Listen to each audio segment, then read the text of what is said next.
There's no conspiracy. It's all incentive structures. And like you have to sort of, you have to control that from the ground up. It's just a very wrong thing to say. I dated a woman who was very much like me, and she was a man. She was? Like, not like, I guess in the Ben Shapiro biological sense, but like dispositionally, Spiritually A man. Kabbalistically, that chick was a man. Welcome back to Horseshoe Theory, the only podcast without a Discord, so stop asking for it. Today on the podcast, we have Hoser, a Canadian geopolitical analyst and economist, known for his hit videos on global trade and demographics. He also has this infuriating monotone voice that is simultaneously irresistible. Today on the podcast, we talk about globalism, why Canada sucks, how it could be great, and why neoliberalism is the best ideology. Put your thinking caps on for this one, and relaxed, some Hoser. Everything I do is because I want my life to be better. Everything I do is because I want everyone else's life to be worse, including your own, especially my own. But then you're sad. But then you're sad. Oh, I didn't consider that. But then you feel bad. I didn't consider that I feel bad. Why would you want to feel bad when you're gonna feel good, man? Yeah, I don't have a very strong frame on this, honestly. No, you know Epicureanism. I don't know what Epicurean I'm familiar. I'm an anti-Epicurean. It's like hedonism. I thought you were pro, but anti-Epicureans are Stoics. No. A true anti-Epicurean would be just someone who maximizes their own pain. No, that's like philosophy mumbo jumbo. That's not. There's no philosophy. Epicureanism is basically hedonism. So what's the opposite of hedonism? It's making yourself suffer as much as possible. No.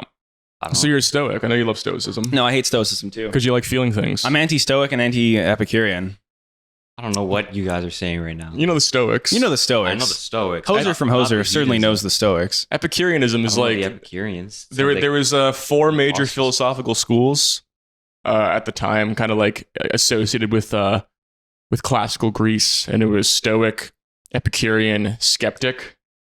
And you know the fourth one? It was Stoicism, Epicureanism, Skepticism, cynicism, not cynicism. No, those are separate. Skepticism wasn't one of them. Cynicism was one of them. The cynics. But then there was Aristotelianism. That was like the secret fifth one. That's the secret, yeah. But then it's some weird name, actually. I think the fourth one's just some gobbledygook. Yeah. I think it's all horrible fucking nonsense. I actually think it's like a proto-political compass of like ideologies you can subscribe to. 2,600 years ago. Who cares?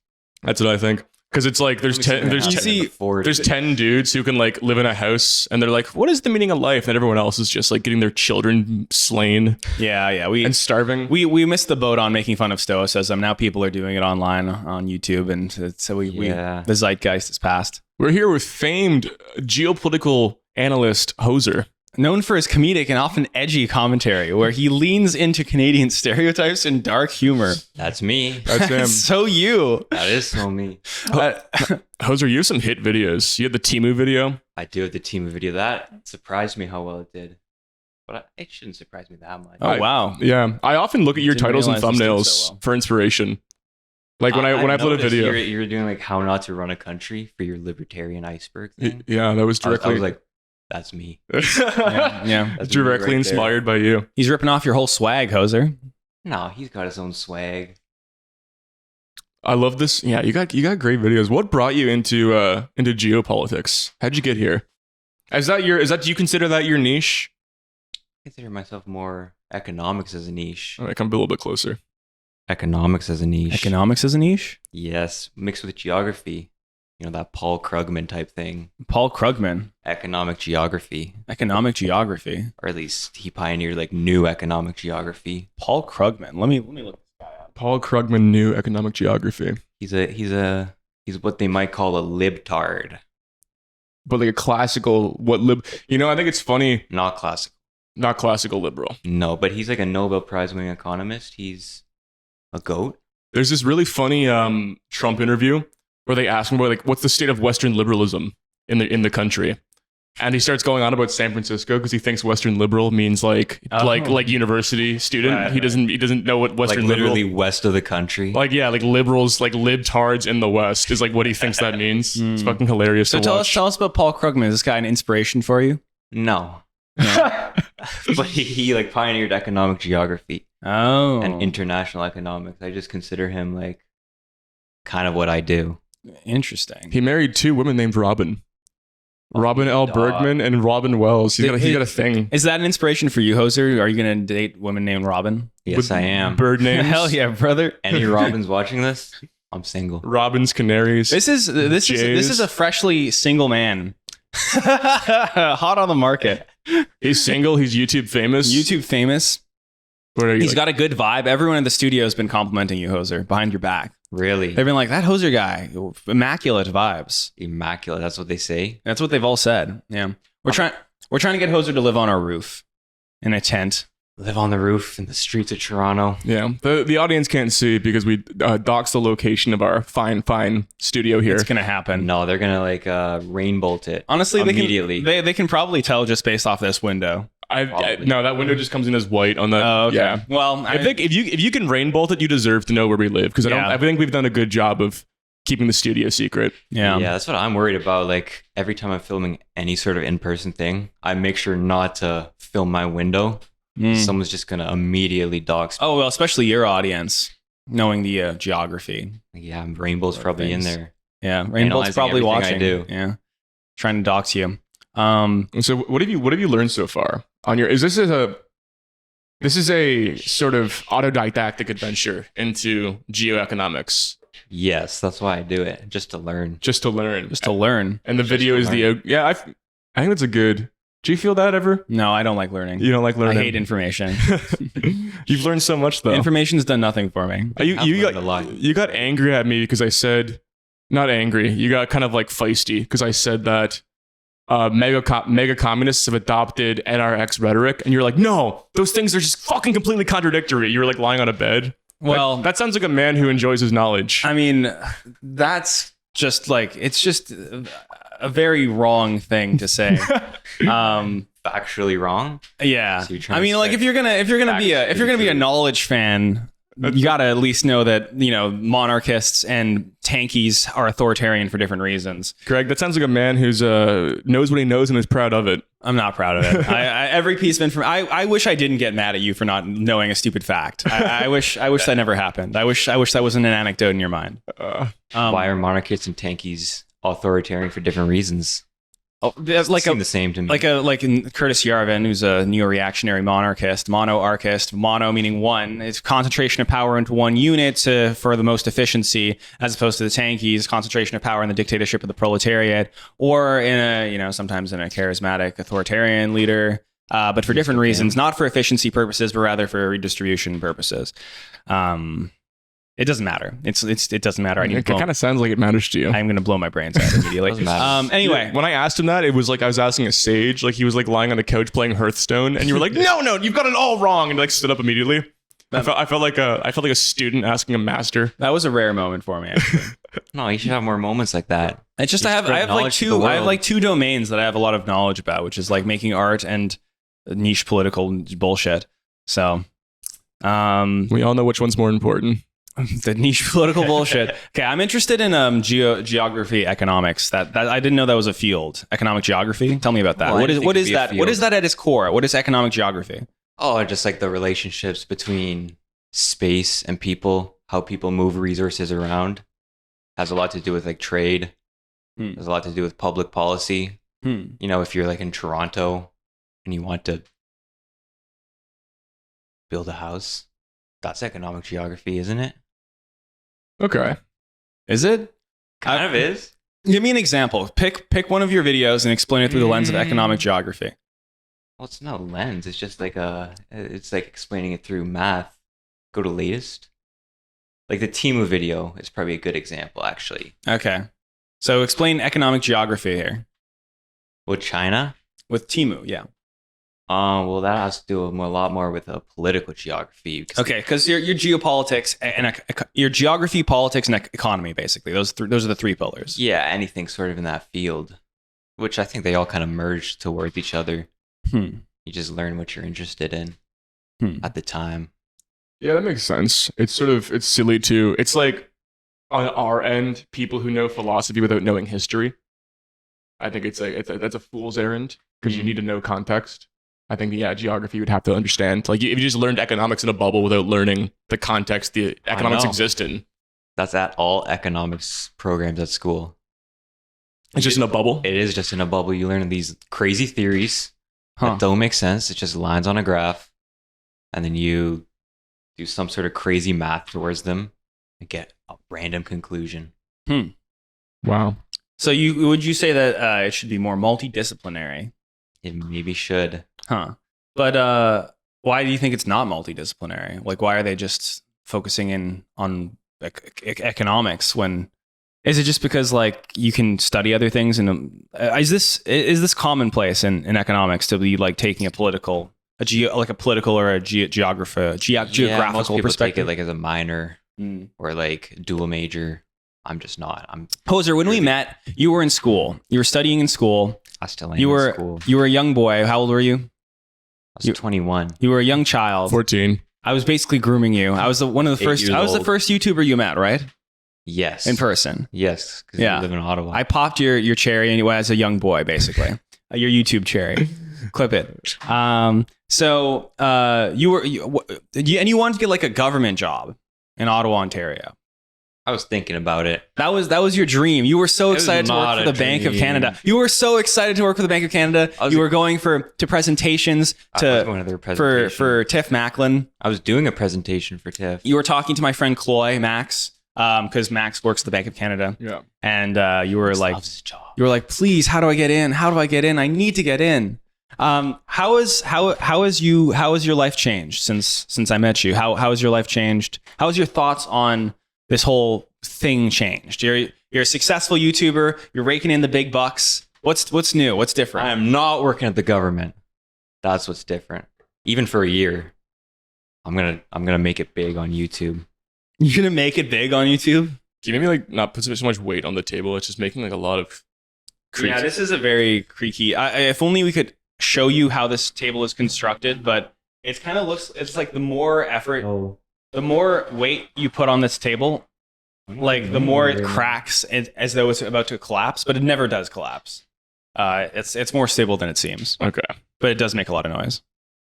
No, I'm not gonna work at a government job. But my future's still open. Maybe down the line, if I fall off on YouTube, I'm saying this right now, I'm quitting. Yeah?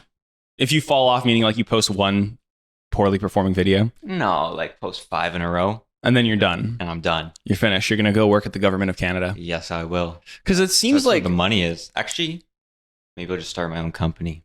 You must have some voluptuous savings at this point. I do have some savings built up. He's being modest. Look at this modest guy. Look at this. Wait, did that 3.6 million views? Does that have a sponsorship on it as well? It did. Oh, this guy's being modest as fuck. This guy's incredibly they wealthy. Pay me for it though. They didn't pay for you? Not yet. It takes a while. Why? Because it's so much money that they're just like, fuck. Where do we find this money? They're like straight. They're like, oh, you've bankrupted the company, Hoser. We have to liquidate Dollar Shave Club now. But for those of you unfamiliar with how the YouTube game works, if you have a sponsorship on a video with like 3.6 million views and it's got CPM, that's an absurd amount of money.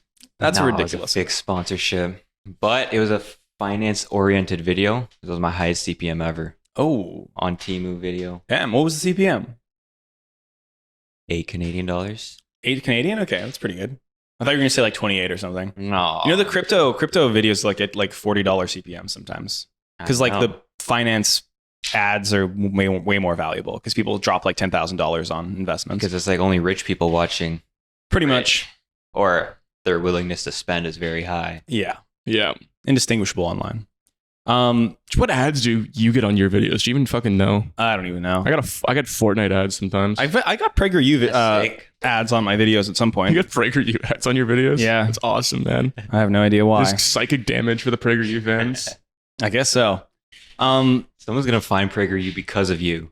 There's a non-zero amount of people. Yeah. Wow, this looks really interesting. Wow, I found you guys through Dreg, and I really enjoy your content. Okay, so explain. I haven't seen this video. Explain the premise of this one to me, because I wanna look at it through the geopolitics lens, and I will have it explain geopolitics, economy, geopolitics. Geopolitics, history? No, I don't do history. You don't do history? No.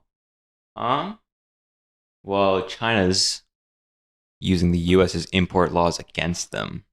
Oh. And instead of Teemu in the normal business model where they might ship it to like a warehouse like Amazon does to distribute it out into the wider economy, Teemu just does it straight from the factory to the household. And so there's this law called the de minimis law. Any package under $800, you could just get it in the US for free. No tariffs, no import checks, no anything. Because it'd just be such a big waste of time to do that. And so because these Teemu packages are under $800 almost always, and they're direct from the factory, not shipped through any sort of large distribution centers, they just all come into the US for free pretty much. So that's the loophole behind Shein, Teemu, Alibaba. Yeah, but then Is that how they can charge so low? that is part of the reason. Oh. The other reason is just like shady labor laws, some slaves, Some slaves, yeah. a little bit. Yeah, Your Wish and Teemu items are slave labor. some of them are. I don't think most, but there's definitely the report that came out that they're using like Uyghur labor. Uh-oh. It's going to be awkward when we transition into the Wish ad for this podcast. Yeah. Don't tell the ACP about that. No? Don't tell the ACP about the Uyghur labor. They won't believe it. Brogan wasn't hot drama today. Brogan's really been on this ACP kick. I can't stop him.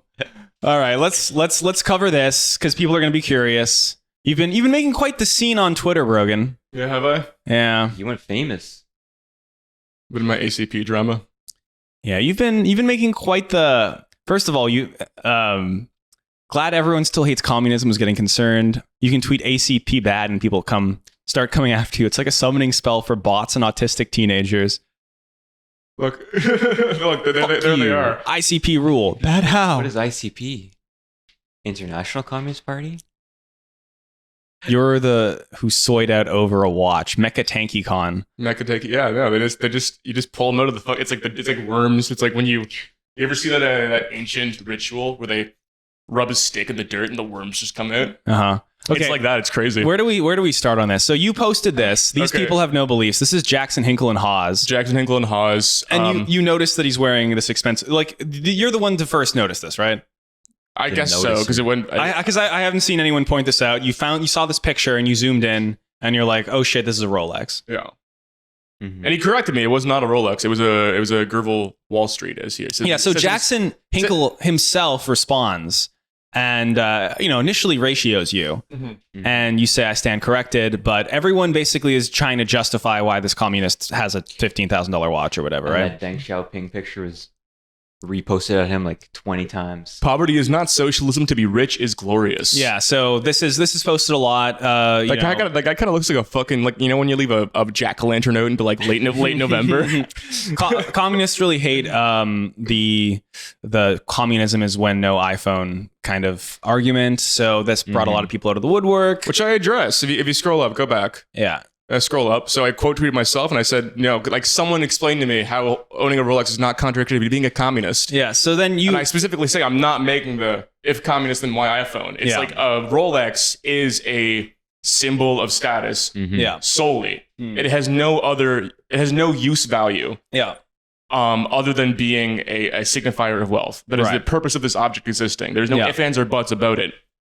And again, he wasn't wearing a Rolex, but hundreds of people are justifying why it's okay for communists to drive Rolls Royces. They went even farther. They're like Rolls Royces, yes. Fucking Che had like 4 Rolls Royces. Yes. So Che and Fidel Castro owned Rolexes. Yeah, Rolexes, Rolls Royces. And would you say this is bad too? Yeah, it's fucking stupid. It's insane. It's just like it's pathetic. I don't understand, and it's really to me the not all communists and not all socialists, but people who are into this kind of like self-flagellating of like my ideology is so pure, I'm gonna submit to all of its contradictions. I'm going to like accept them all and not try to be pragmatic about it. It's just like it's so silly, and they all just keep going and they're like, oh well, communism doesn't mean poverty. I'm like, I'm not saying communism means poverty. I'm saying like it's a fucking Rolex, and they all keep going. Anyway, they're just ridiculous people, and I'm sure half of them are Russian bots.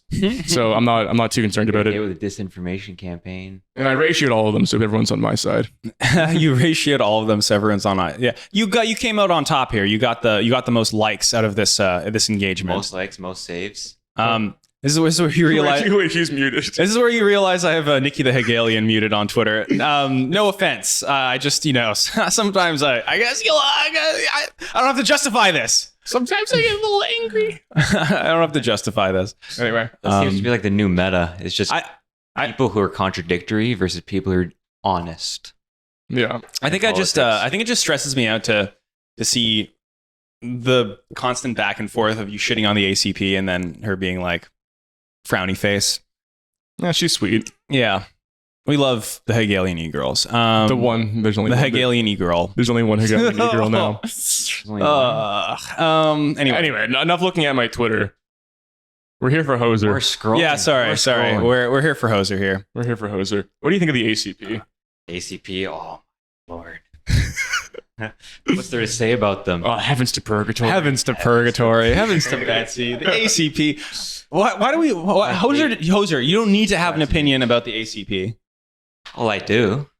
You do? Despicable. Okay. You despicable, eh? They are despicable people. I don't know much about them other than like Jackson Hinkle.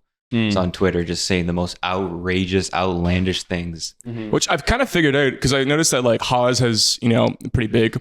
And the ACP Twitter accounts all have like a 50 to 100K followers. Then Jackson has 2.5 million. I was like, why is Jackson so big? But I looked at his Twitter and it's just like, it's basically like a news reposting service. Like there's no way he runs it. Every half an hour, he just reposts like breaking news. And it's like just some shit from Israel, Palestine, or like Ukraine. So it's like, it's not him. It's just like a news account basically. Right. The Seychelles signed a deal with India to use the rupee. The US dollar is over. The US dollar's over.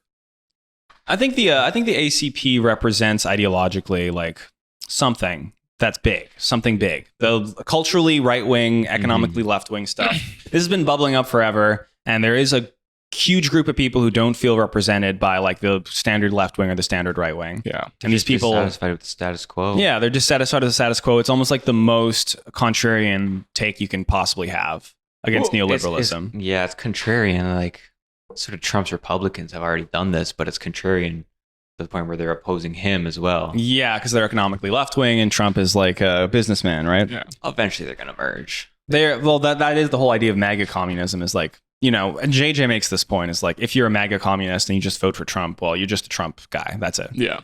That's all that matters. But JJ disregards ideology, which I think is more important than he gives it credit for. So what's interesting is that they look at the phenomenon of like, I don't know, like transgender, like children getting like hormone or like transgender surgeries. And they're like, this is a product of capitalism. This is why we must oppose capitalism because this would only happen under speculation, like market incentives for this to exist. Yeah. It's how you can get a Marxist-Leninist on Fresh and Fit, and the Marxist-Leninist is saying, your problem with women is completely correct. Women shouldn't have the vote, but that's really like repealing the 19th. That's not the way to go about it. We should fix the underlying capitalism is the reason that these women are soulless and on SSRIs and blah, blah, blah.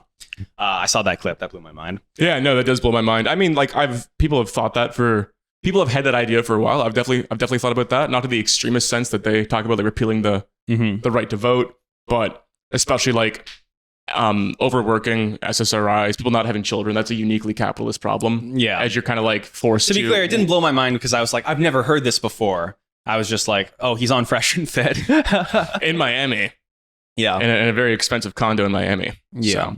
Yeah. I like the ACP responses of like, people like one guy was like, the ACP is just right wing. And then someone's like, in what way are we right wing? In no way are we right wing whatsoever. And then they post that. I'm like, that is a right-wing opinion. It's fine. You can have a right-wing opinion, but like that's culturally right-wing. You're right-wing. You're like, you have a culturally right-wing views if you're on. Yeah. The ACP seeds a lot. But do you have any gripes with capitalism? What's your sort of, what's your stance? Interesting to know, like you've done this research into... research. I try to stay as objective as possible in these videos, but I'm not. I'm generally pro-capitalism. Yeah. I think you just look at history, it's been the most successful economic system that we developed under. I don't think a country like Canada could have developed under What are your Feudalism or socialism. what are your what are the economic theories and perspectives you subscribe to the most? Like, do you have like a pet philosopher, economist that you like? If it's not Paul Krugman, who is it? Paul Krugman? I like Darren Acemoglu. He just won the Nobel Prize. How do you spell that? Is that the guy who wrote, co-authored Why Nations Fail? Yeah. Okay, I like that book a lot. Read it twice, actually. I'm doing a second read through it. Darren Acemoglu, no, he's a very good economist. He's like, he like pioneered the theory with this other guy. Look at this guy. Turkish. Turkish economist. Ooh. Okay. A Rolex on too, or a fancy Oh watch? no, he's cancel this guy next, Brogan. I would like to stay for anyone, any of my people looking at that tweet. I like Rolexes and like. Yeah, you're a fan of status symbols. I'm a fan of status symbols. That's why it bothered me. Is because I like those things. I think it's like, ideally you work hard, you deserve to like be higher status than the other people based on your merit. Yeah. I'm like pro meritocracy. Not that it always works out that way, but like totally pro status symbols. Buy your nice shit. Yeah, you swag out. I love swag. When you're making the big bucks, you'll have a Rolex. Yeah, absolutely. I'd love to own a Rolex. Everyone should be swagged out if they made it. Yeah, of course. Okay, explain this guy. What's his ideas? This guy, his big idea is that nations fail because their governments fail. Oh. Huh. Or not just their governments, their institutions, Their as he puts institutions. Okay. As long as you have people working towards the same institutions, as long as you include everybody, your nation's going to end up all right. And if you have institutions which are just made for the sole purpose of extracting resources from another group of people to another group of people, your nation's going to fail. So it's like breakthrough paper was with, I believe, Simon Johnson, another economist. It could have been his other man in the little three-man trio. And they looked at colonial economies, and they based it off of, I think, geography in this case, that the more malaria-prone your economy is, the more Europeans couldn't live there, and so the more extractive it became. And they looked at how these colonies faced against other colonies that didn't have as much disease. They did find a correlation between malaria-drivenness and poorness. But I don't know. But the foundation there is still the governance. It's not. Yeah. It's not the fact there's malaria. It's like what the malaria. I guess it's still the root cause would be. It's what the malaria geography gave, because the Europeans couldn't settle there, so they just extracted as many resources as they could. They became sort of like the Congo. So we shouldn't extract resources from other civilizations. I guess not. I don't know about that. Do you know like the Nongales, Mexico versus New Mexico example off the top of your head? That's a good one. If you could explain that. I don't know it off the top of my head, but it's like this border town on the U.S.-Mexican border. And it's something like the American side makes 3 times as much on average, or 2 times as much as the Mexican side. And they argue this was completely just a factor of their government, because they're culturally the same, they're geographically the same. But the American government just had better institutions for you to start businesses, for you to build up wealth than the Mexican government did throughout its history. So what does it look like if what should we be on the lookout with this framework for if our nation's going to fail, if the West is going to fail? If the West is going to fail? If we don't start including as many people as possible into our institution to work towards a common goal? What does that look like? I guess so. It's more like being able to hold property privately, which is just the basis of capitalism. Being able to, it is including people in the school system, including people in the economy. If you exclude people, they're going to become dissatisfied. They're going to become, what's the word? They're going to be dissident. Yeah, Who's the? They're going to be excluded from the rest of us. They're going to get angry. Who's the author? The elite overproduction and elite aspirants. Peter Turchin. Peter Turchin. He just released a new book about that, apparently. Did he? That that we're producing too many elite jobs through universities, but we only have so many that can be made. Yeah. Because our countries are only so big enough that we don't need that many administrators. We don't need that many bureaucrats, and yet we have everybody going to the university system training to be these high-end bureaucrats and administrators and businessmen. Mm. And his theory is that we just cannot handle that. Maybe we shouldn't have so much education then. Maybe we should actually exclude some people from our education system. Well, it's just, I think this goes into, I think you'd like this guy a lot, actually, this guy's theories, because it sort of goes into like cathedral as well. Like the whole, all of our institutions are built on like the promise of wealth. Mm-hmm. And then what happens and why he's saying... Oh no, is this the Beetle guy? This is the Beetle guy. Oh, it's the Beetle guy! I hate the Beetle guy. The Beetle guy? I'm not a beetle. Okay, so I'm not a mouse or a beetle. I refuse. I refuse to be lumped in with the mice or the beetles. Just pop up on Audacity again. I just want to make sure everything's still fine. What do you write about the beetle? So Cleodynamics, which is the field he teaches at university, his career starts from, he was a biologist that studied wood beetle populations. Oh, yes, and he mathematicized it. Yeah, but no, a computer program came out in the late 90s that would just like, was so much, because he would like go out into the field and like count them and like study like how they kind of rose and fall and blah, blah, blah, blah. And then a computer program came out in the late 90s that could just do it like to a T. Like it could just predict like when the beetle population would collapse and when it would like flourish and like all these cycles. So he like got automated out of the job really, really early on. And his theory was that like you could do this with any population. So it got him into like what he calls Cleodynamics, which is trying to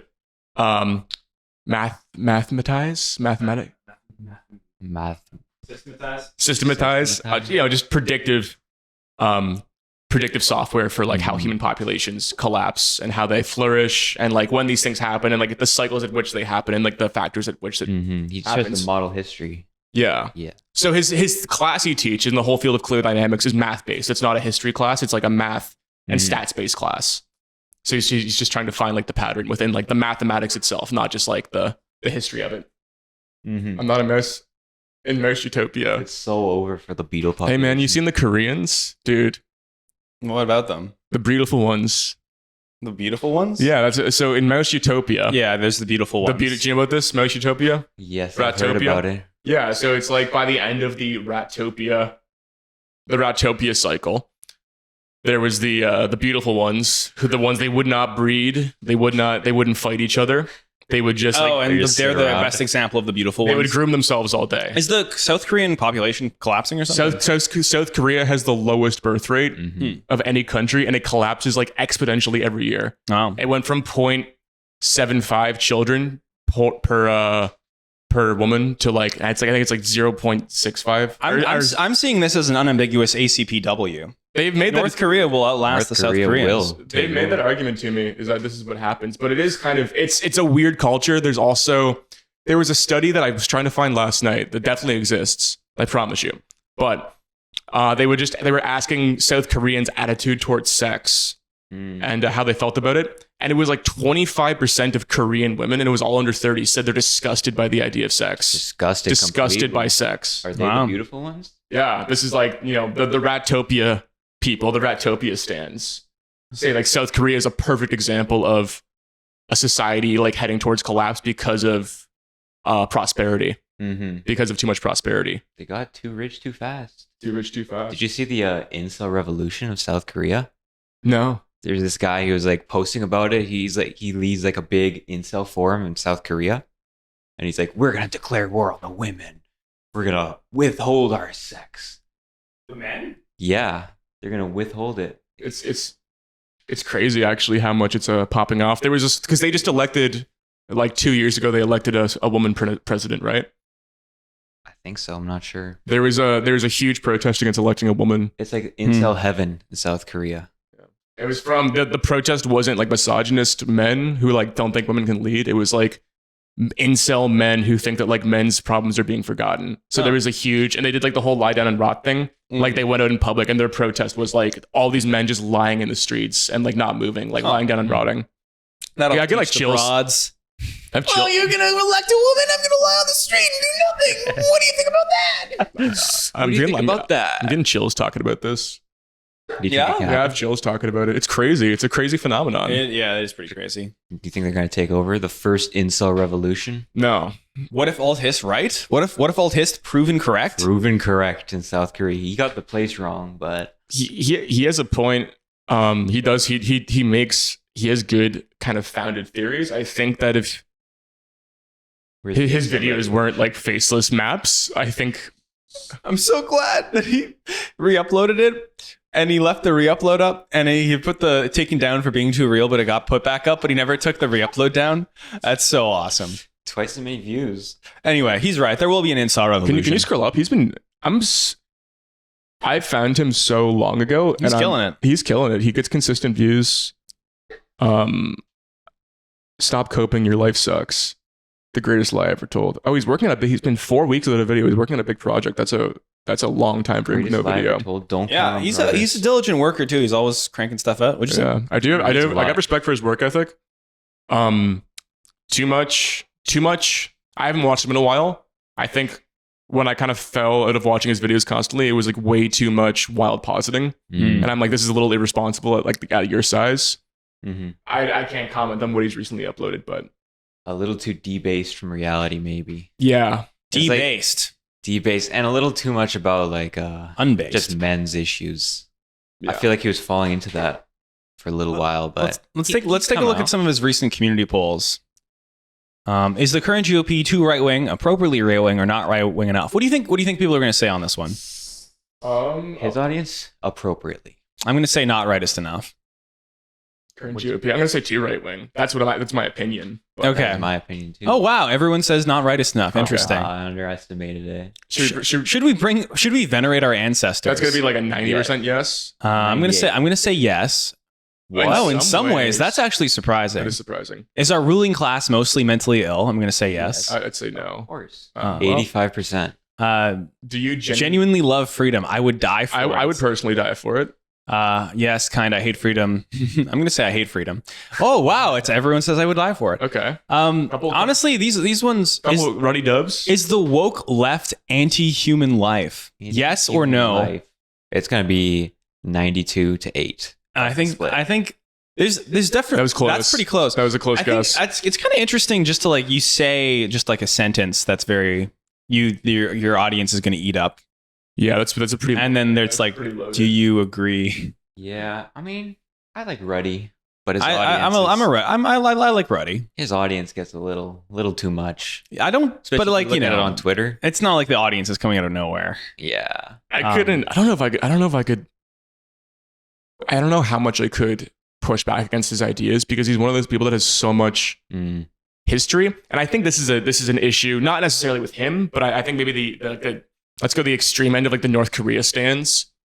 The internet just gives you such access to so much information that you can build your own narrative pretty easily and back it up with just like the perfect facts, right? Yeah. And I think when you encounter somebody who is, if you're debating somebody who has spent 10 years crafting the narrative with facts on why North Korea is a better society than the US, unless you are like a fucking elite historian, you're not going to win that debate. That guy's going to fucking wipe the floor with you. Yeah. It's not a matter of like facts or fiction. It's not a matter of yes or no. It's like that guy has like, no matter what you say, he's going, oh, what about this? What about this? What about this? He's What got about a whole this? arsenal. A whole arsenal of facts. And he's missing the like, it's the people who, did you see the Matt Walsh and Joe Rogan argue the existence of the moon landing? No. Matt Walsh, like, Joe Rogan no longer thinks the moon landing happened. And Matt Walsh is like, what are you talking? It's so funny to see like Matt Walsh be like, you're insane. And then Fuck, we have to cut this now because we're trying to be friends with Ruddy. But this is a disaster. Okay, Rudyard, man, you shouldn't have done this. You shouldn't have done this, man. He's a respect. Rudyard, man. like, come on. Aesthetics, my boy. I look bad. There's a podcast where I look like fucking garbage. I get it. No, I get it.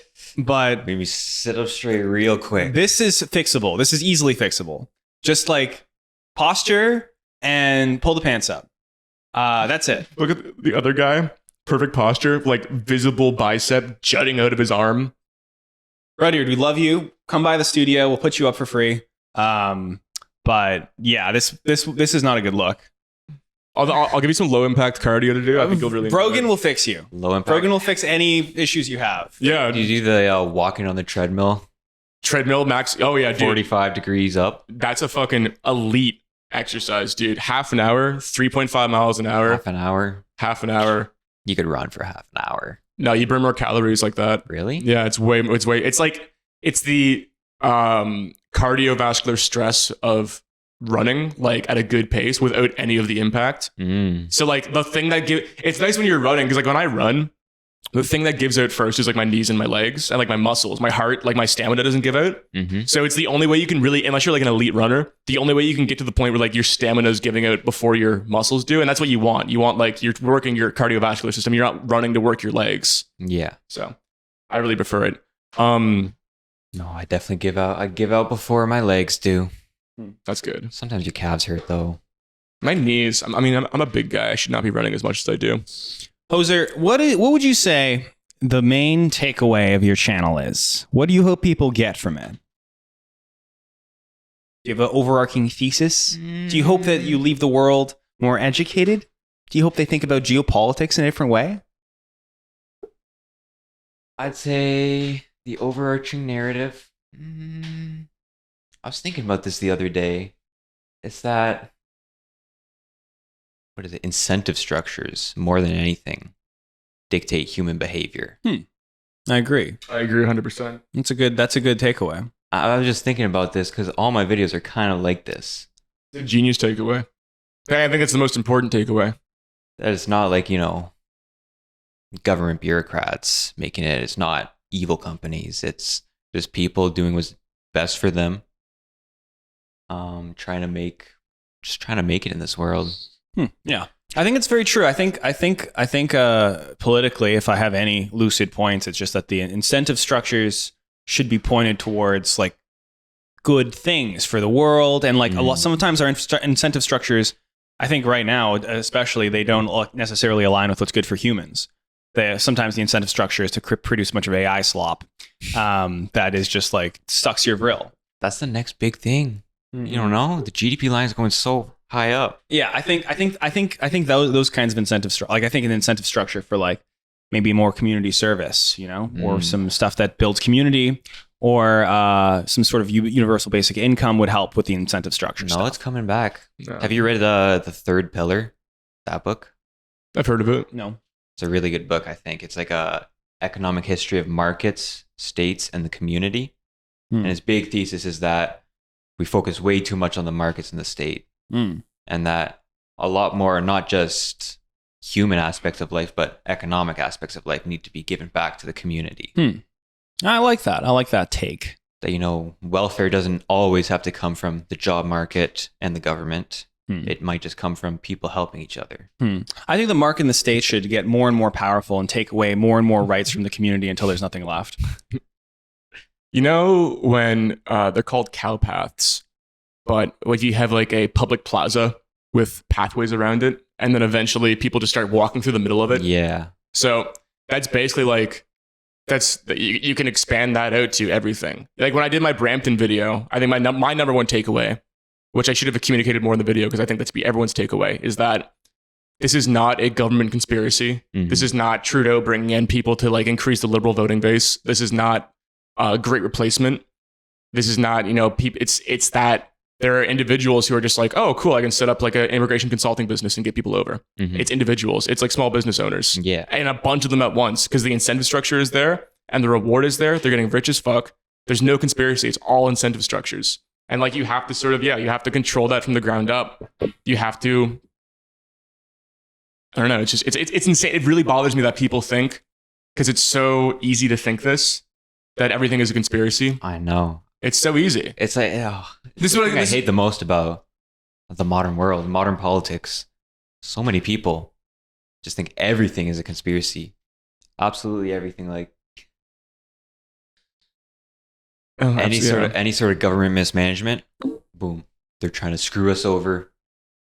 It's easier to take our things. No, exactly, man. It's easier to think that than it is to like consider the vast complexity of the problem. This is what I was going to say about Matt Walsh and Joe Rogan. Is Joe Rogan starts on this podcast, Joe Rogan starts bringing up like, valid facts, like and like scientific data, and he talks about this weird like magnetic field that's in space that like we couldn't possibly break through with the technology we had. Like, he has all this narrative, this well-crafted narrative, and Matt's like, okay, but like, what about the amount of evidence that outweighs your narrative? Like, you're not considering the inverse, or like the lack of knowledge that you have about this theory that the moon landing didn't happen. It's like everything throughout the last 50 years or 70 years has pointed towards the fact that the moon landing happened, except for this one thing that you found. And for some reason, that's the correct one and not like the evidence that outweighs it.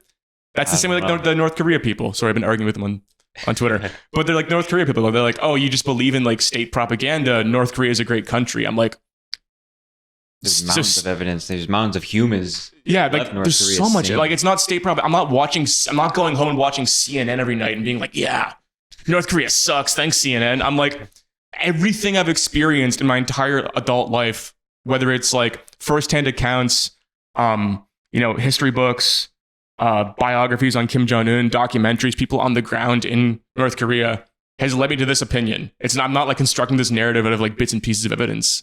So like, why do you think that just because you found evidence to support, like you found the single pieces of evidence that support your case, you are somehow more right than the entire corpus of human knowledge that goes against your case?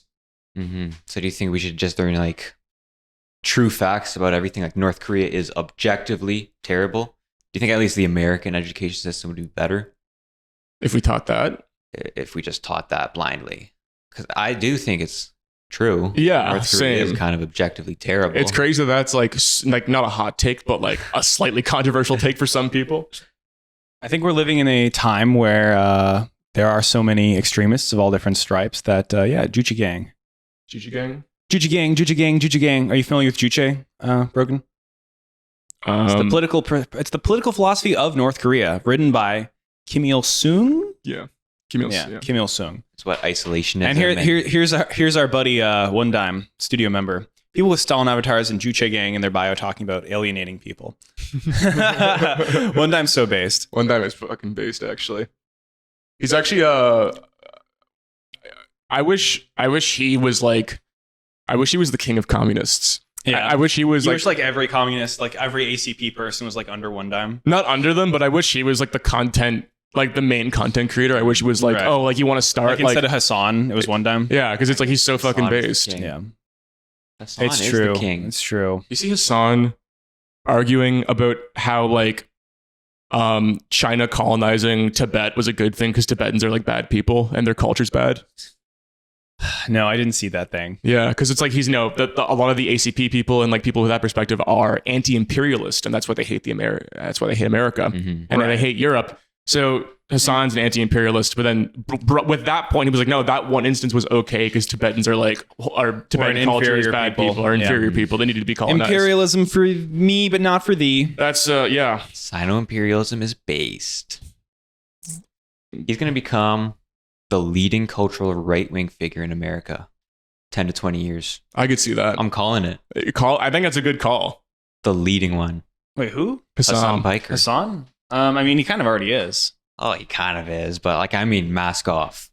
Right. Like, I can see it. I mean, I don't know. I don't think I don't think he would though. Like, streamers don't go outside. He will stream 15 hours a day until he dies.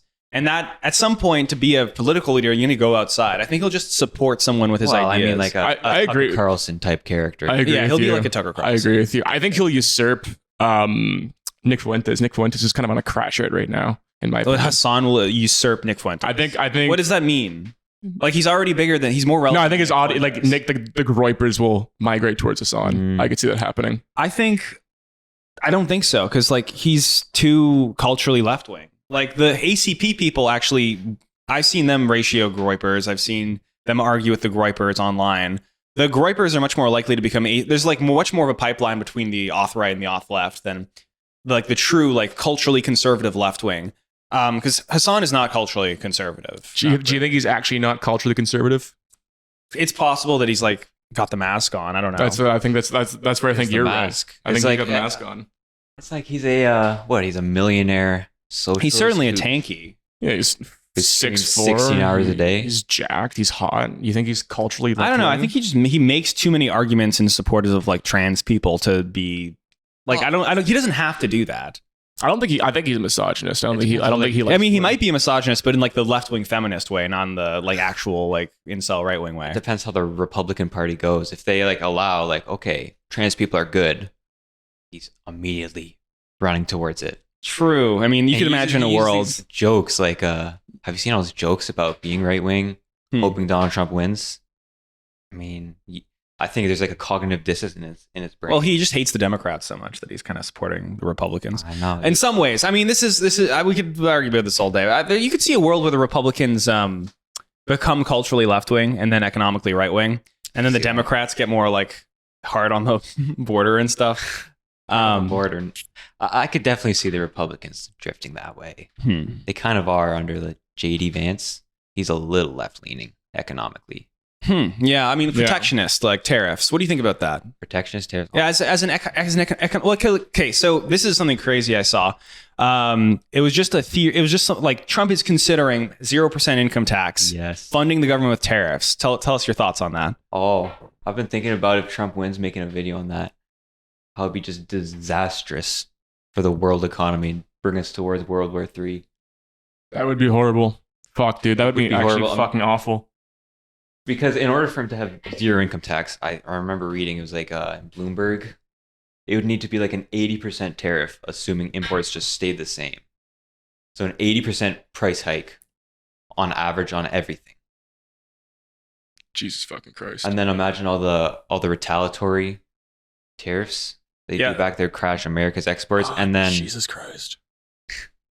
And then, economics is all about utilizing resources as efficiently as possible.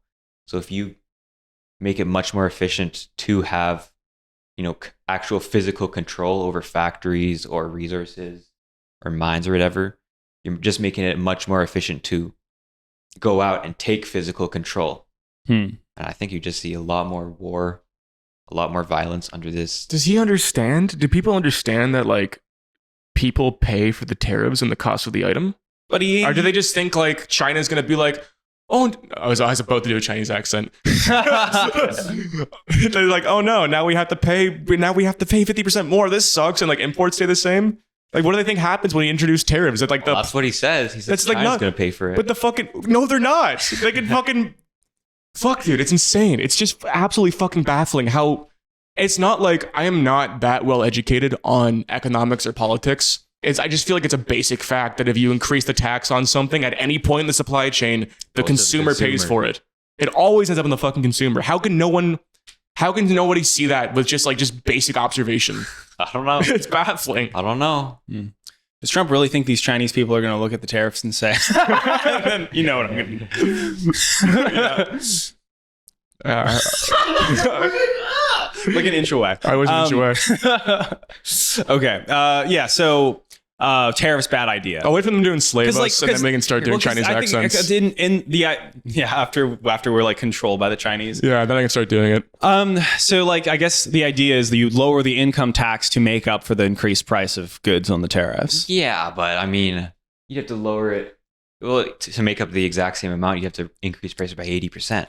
Oh. Yeah, that would be pretty bad. So it really just would benefit the ultra wealthy, right? It would. It would only benefit the rich who could afford the price hikes. But Trump is the working man's people. Is the people of the working class man. People, isn't he? Okay, so you're telling me JD Vance is like economically left. Mm-hmm. Why this isn't economically left? Why is he vice president for this? Economically left. Tariffs are kind of inherently left wing. Their tariffs are left wing. Okay, because they're like government imposed, not free market. The economy. But it's actually, could you argue it's like more fascist? It's like this is like separatist, third positionist. Like I think this is like a corporatism kind of vibe. Like using the state to interfere with the economy, but not necessarily for like left wing purposes. Not necessarily for redistribution. Yeah, because this is not for redistribution. No, this is for wealth collection. Pretty much, yeah. By the government.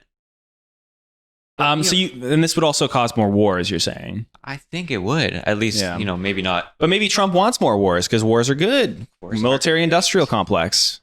More business. A war for Line the go United up. States, but like maybe between So smaller countries. more proxy war shit for the rest of our lives. Maybe. Awesome. Yeah. Maybe if it's like a 10% bonus for just controlling the mine or something, you're gonna want to control the mine. I'm moving to Prospera. You haven't even gone yet. I'm gonna move. You know how much rent? You know how much rent is in Prospera, Greg? Give me a guess. Throw a little fucking number at me to live on a tropical beach paradise. How much rent? Yeah, just monthly. I don't know. 20% income tax. 20% income tax? No, rent. Like rent. $500. Yeah.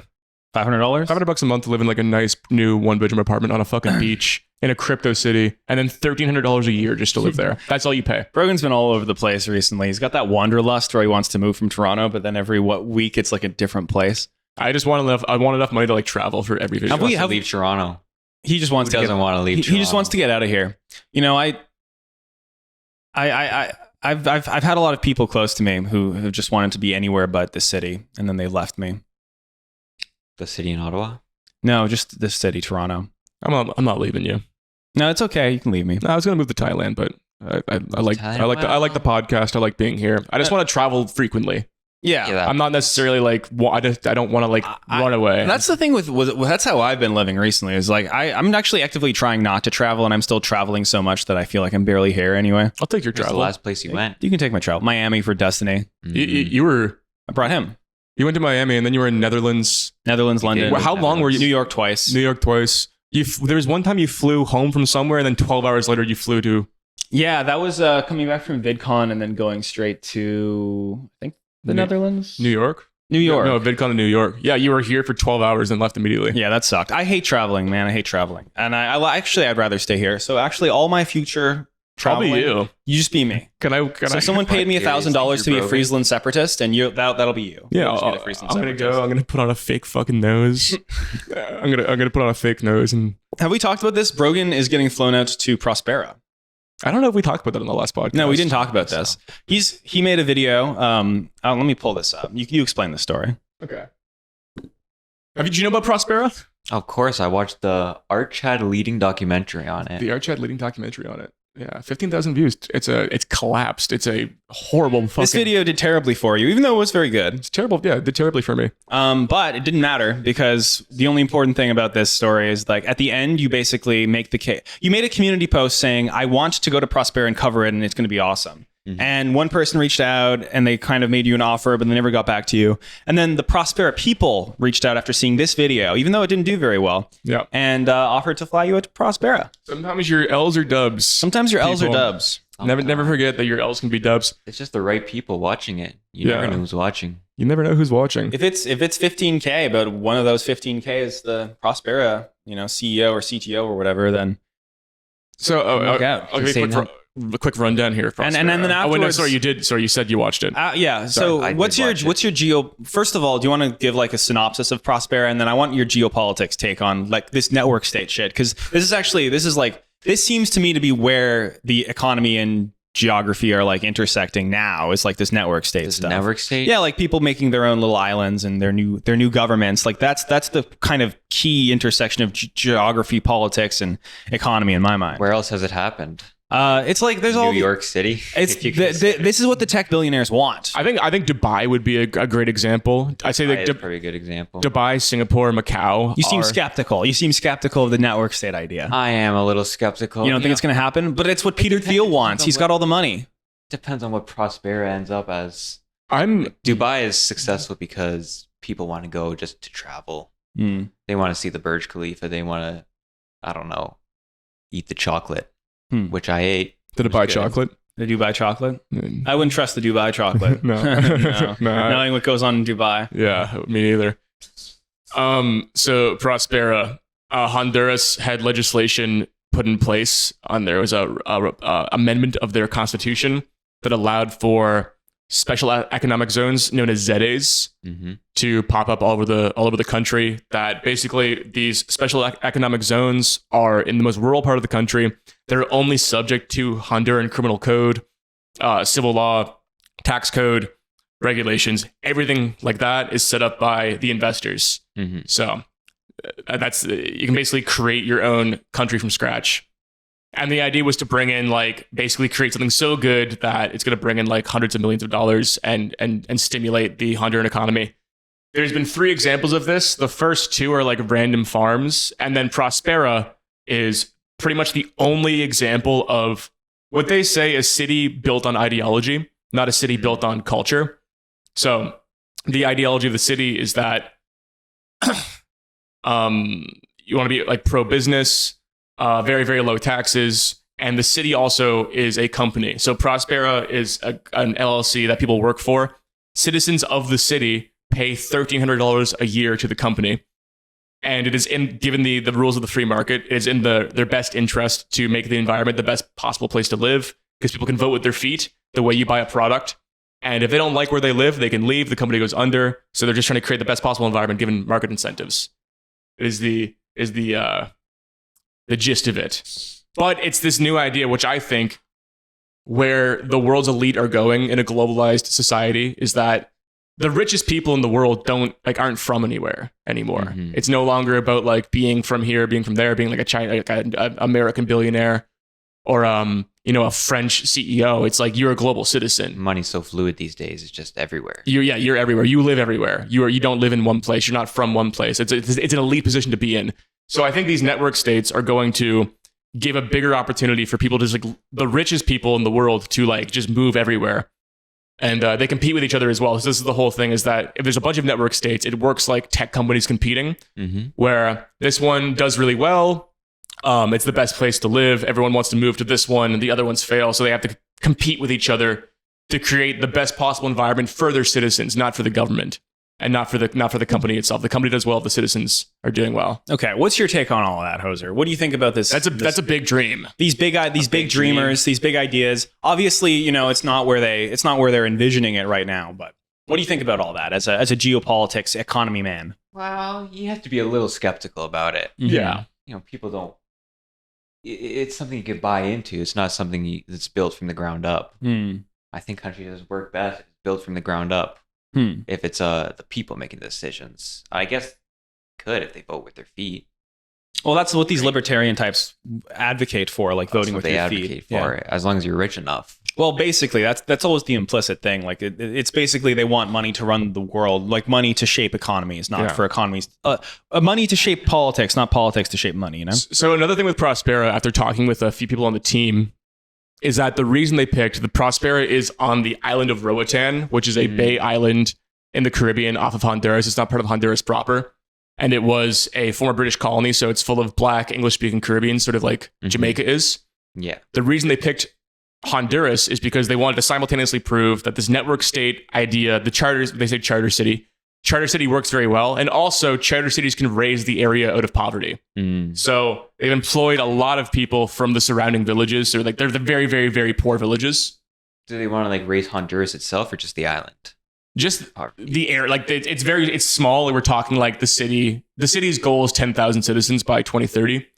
So it's just on a microcosmic level, like here's how this could work. Here's how it raises the surrounding area out of poverty. Here's how it's like a huge dub for everybody involved. Well, of course they're going to advertise it like that. Yeah. They're pretty bullish, though. And there's also like a ton of biomed stuff going on there that can't go on anywhere else. Look, El Salvador president announced plans for Bitcoin City in November 2021. Please bring me there. Did you know that charter cities were only proposed by economist Paul Romer in 2009? Yeah, I did know that. Huh. Yeah. I don't know that. Yeah. It's a very recent idea. Paul Romer, so the... Pepe Lobo, who was the president in power in Honduras when the legislation first went into the administration for creation of the ZAs, the special economic zones, it was in conjunction with Paul Romer. Like he worked on it together with Pepe Lobo. It's funny because Paul Romer is one of the guys I study in school. Oh, interesting. He's like all about economic growth. Yeah. This is how you need to grow your economy. What's his big theory? His big theory is that you just need to save as much capital as you can, I think. And the growth is just going to come. I mean, basically, Prospera is operating like a tech startup. Like they have so much seed capital and investors they have to pay back. So I'm bullish. I like new ideas. I like a stock of Prospera. Can you raise capital by buying equity in it? I would buy equity in Prospera if I could. I think it's an amazing idea. I mean, Brian Johnson, Peter Thiel, I believe Mark Zuckerberg. Those guys are all going down there. Peter Thiel's funding it with Pronomos Capital. Pronomos Capital is a venture capital fund that he has with Patrick Friedman and Mark Andreessen, among others, specifically for funding charter cities. So Really? there's a lot of big names behind this. There's a lot of money behind it. This is like, it's an extension of EAC. Like, this is what these like Silicon Valley sort of like new wealth tech people believe in. Like, this is their ideology. Is their ideology of accelerationism? Yeah. Effective accelerationism and just creating, just like applying everything to the, not the market incentives, but to survival of the fittest, and like just creating the best idea out of the logic of survival of the fittest. So is this neocolonialism? Charter cities? Is this neocolonialism, Hoser? Is this extracting from others? Is this going to make our nation fail if we do this? Oh, if Honduras lets them on the island, it's not new. Oh, so that's, yeah. They are suing Honduras for $10 billion. Oh, they are? Yeah. Or Honduras is suing them? Prospera is suing Honduras for $10 billion, which For is what? a third of their country's GDP. So they go colonize their land and then sue them for a third of their GDP. So what happened is, they had Pepe Lobo, and then they had Juan Orlando Hernandez in power for most of the 2010s. Juan Orlando Hernandez. That's a name. That's a fucking name. And he was all pros. They were like all pro business people. And then in 2022, Xiomara Castro won the election, who's like a staunch socialist. She was the wife of the couped president who got couped in 2009. And she was like, fuck the ZA stuff. It's all over. We're going to go against it, which it's against the Constitution. It was like a constitutional amendment. So it's like she can't do that. But she's using her power to basically like the Supreme Court just ruled them illegal, even though, again, it's against the Constitution. So Prospera is suing Honduras under investor state disputes, ISDSs, because it's like they're supposed to be basically like what those usually do is that like if you open an oil rig in like Venezuela as like a Dutch, this happened in like the Netherlands and Venezuela. Open an oil rig, Venezuela says like they changed the law and they're like, oh, that's actually ours now. Mm-hmm. You have like an international recognized agreement that says like your investment is safe in that country, and you have the legal right to like sue the country to get your investment back, which I think is a good thing to have in place because it creates stability for foreign investors in countries. I don't know which side to blindly support now. It seems too complicated. So Prospera is suing Honduras for $10 billion because the ZAs are supposed to be protected for 50 years. Legally, they have 50-year protection, and they only started in 2019, so they have a lot more time. The 10 billion comes from the potential 50 years of money they would have. So legally, according to international courts, not according to Honduras. According to Honduras and international courts, they have the right to be there. Right. And Xiomara Castro is going against their own constitution to get rid of them. She's still the president. I see. Okay. Yeah, she's still the president, but she has like the lowest. JOH had the lowest approval rating of like 14%. She is the new lowest approval rating of like 12%. Like she's fucking, no one likes her. Honduras is fucked I don't know. up. It's kind of based to just use the state to strong arm corporations into doing whatever you want and like try to control capital. That's what the tankies want. The tankies want the strong leaders. Fuck them. You can't, dude. Strong leaders just be like, yeah, I decide that we have this now. But you can't have this anymore. Strong leader knows more than the fucking sum total of human knowledge and market incentives. That's why it's like it's system. There is no like Mr. Capitalism controlling things. It's a system. Same with democracy. There's systems that play out that need to be protected. The system needs to be protected so it can flow properly. I'd fix it. You fix it? I'd grab all the capital. I'd like here's the capital. It's like this it's like a wild hog. Okay, I gotta pee. Okay. Rough up Hoser 1-on-1. Rough up Hoser. What was I gonna say? I had a great point. Oh, it's like a tax haven. Not necessarily like a tax haven, but it's sort of a tax haven. It's like a tax haven for people. Yeah, it's like a tax haven for people. If that makes sense. Because I don't think anyone is, not to my knowledge, is storing money there, or like there's no like giant corporation and at the end of the day, like the money they're dealing with is like tens of millions.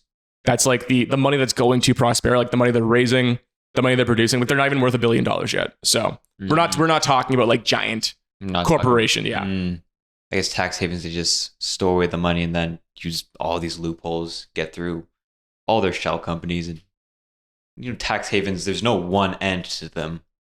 They just keep going and going and going. So like Bermuda's not really a tax haven where all the money just flows to. It like keeps going to New York City, it keeps going to London. Yeah. They find their way around it. It's incentive. Exploitation. It is an incentive. It's like probably trillions of dollars now lost. To tax havens? Probably. Yeah, that's fair. That's fair. How about like these? Was it in the Panama Papers? Who was this?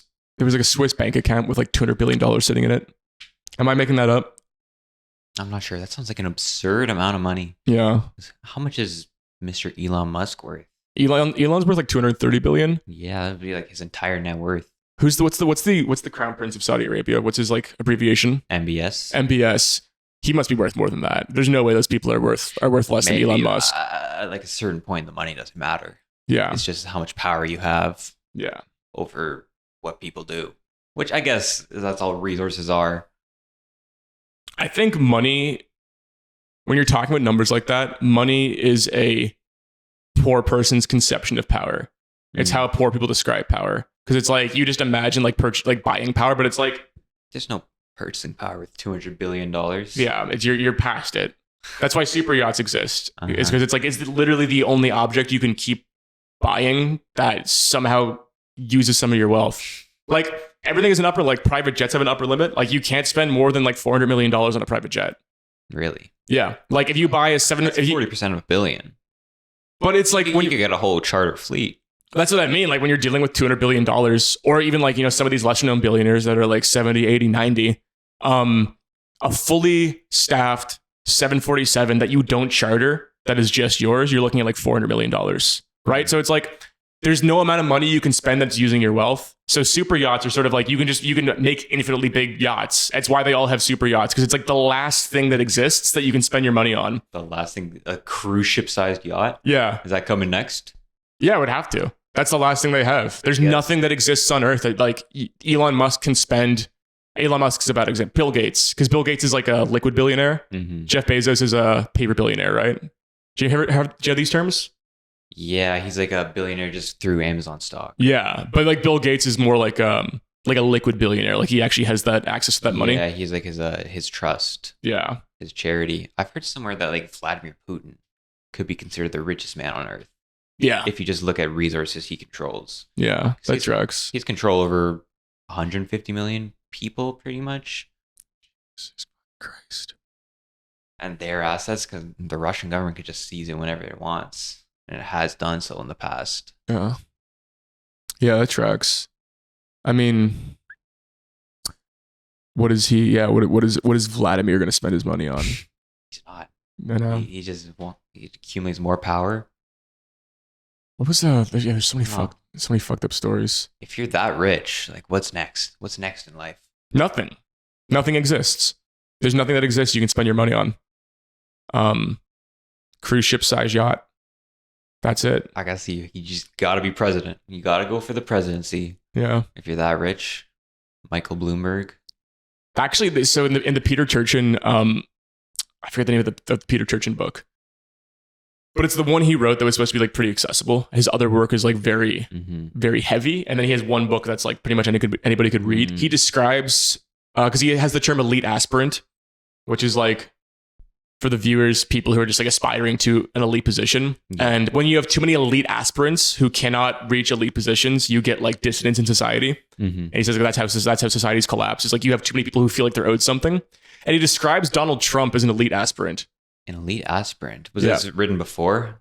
I think it was written before he ran for president, but it was during when he was running for president. He was like, this is a perfect example of somebody who is like, even no matter how much wealth they have, you know, they are still aspiring for these, like, everyone's competing for these small positions that like, if they can't get them, they feel like they're being done wrong. Like they feel like they're owed it. Yeah. And then creating, you know, like populist revolutions. Have you heard of like the 1600s or 1700s? Like English universities were going crazy, just printing degrees because everyone was going to school back then. No, I've never heard about that. It was like, I'm not sure. I'm not factually aware of it, but I've read about it on an offhand account. Led to civil war, or at least before the Civil War. Do you think the UK is like a post-collapse society? Post-collapsed. Like maybe in the Roman Empire sense of like the decadence, the 400-year decline. Do you think the UK is just like has been in that for 200 years? I mean, maybe if you go to London. Would you say London is bloody fallen? London's bloody So, fallen. would you say millions must bloody die? Bloody No, bleeding. I mean, the UK is not like a collapsed society. They're doing poorly compared to where they were 10 years ago. This is the British chud. the bloody London has bloody fallen. The bloody West is done. The bloody West is done. I mean, look at did you watch that Brit Monkey video? No, I've been meaning to. He talks about there's this hospital outside of someone said like the quote is like the UK is a third world country attached to London. Mm-hmm. Well, parts of the UK are poorer than Eastern Europe. It's Like fucking outside of London. Britain is a bloody dump. No, there's this I hospital. actually liked London a lot. I thought it was really nice. I mean, London's like a world class city, but there's these. There was this hospital outside of London that had to stop treating obese patients because the actual hospital was like collapsing, and they were like, They were too fat. yeah, no, because it was like they couldn't. It was too unsafe for like large amounts of weight on certain floors, so they had to stop treating obese patients. Wow, because the hospital is at risk of collapsing. that's pretty ratchet. Yeah, that's fucking insane. That's a level of infrastructure collapse that we just have no comprehension of. What do you think of the obesity crisis? Me? Yeah, do you like fat Canadian. people? Do you actually want to know my opinion about the obesity crisis? Because I have do. opinions about the obesity crisis. Yeah, go off. do. Go off, King. Okay. You're a lean guy. So the single best thing the vast majority of people can do for their health is fast. Take one day out of the week, and just don't eat anything. Drink water. You'll find if you do that for a year, a lot of your chronic health issues will clear up. I had arthritis. I don't have arthritis anymore. I had all kinds of problems that were flaring up before I realized this. And we could solve a lot of problems if doctors stopped prescribing like pills and actually got to the root of issues by encouraging stuff like fasting. Diabetes is a sort of insulin resistance that gets solved when you just don't eat food. Greg, you can't sell nothing though. There's no profit to this whatsoever. But the profit is in the long term. It's also difficult to do when you fast. You go through a period of feeling sick sometimes. Your body's purging all this stuff that it's just accumulated in its fat cells. It's not a convenient experience, not fun for the first few times you do it. But it's probably the best thing to do for your health. It's easy, it's free. And It's free. It's free. You can't, nah. I'm out. You can't sell that. So I think that this kind of food addiction, I mean, life is very boring without food. You don't have anything to look forward to. You know, you can't get your Slurpee, you can't get your McDonald's Frosty or whatever. Sad, but best thing you do for your health. And again, I'm a skinny guy, so I'm not going to make fun of fat people. I mean, I find it very hard to put on weight. Some people find it very hard to lose weight. But you know what makes you lose weight? Not eating anything. Not eating. So it doesn't matter. A lot of people are like, oh, I just can't lose weight. It doesn't matter what I do. Have you tried not eating anything? Because you will lose weight. Yeah. You'll lose weight. No one's above thermodynamics. No one's above thermodynamics. No, it's true. I mean, I think the fat positivity movement was so abrasive and so ludicrous that just like the common opinion now is that everyone's against being fat. Yeah. I don't know a single person who's like, oh yeah, being fat's fine. It's like, I don't no, know. it's not. Every single person hates the fat positivity movement, I think. Yeah. It's like, you look at even the comments, and it's like, there'll be fat people in the comments saying like, no, this is not healthy. This is something I got to out of problems in my own life. Would you say this is not beautiful?